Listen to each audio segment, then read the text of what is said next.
Dollardan millioner ustozimdan top 3 ta zo'r maslahat, uchinchisi qiziq, oxirigacha ko'ring, umuman afsuslanmaysiz.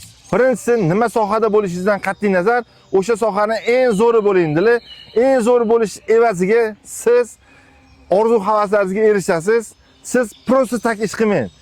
Nima qilishingizdan qat'iy nazar, o'shani sidqi dildan eng chiroyli qilib bajarishga harakat qiling dedilar.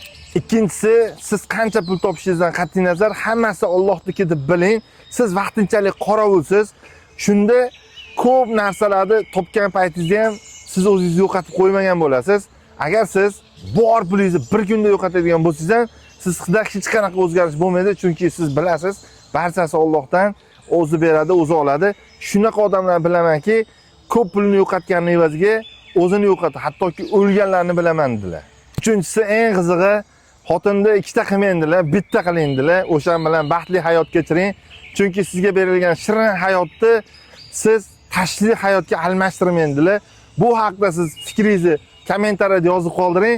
Biz hammasiga o'qib javob beramiz. Shunaqa foydali ma'lumotlar o'tkazib yubormaslik uchun sahifamizga obuna bo'lib qo'ying.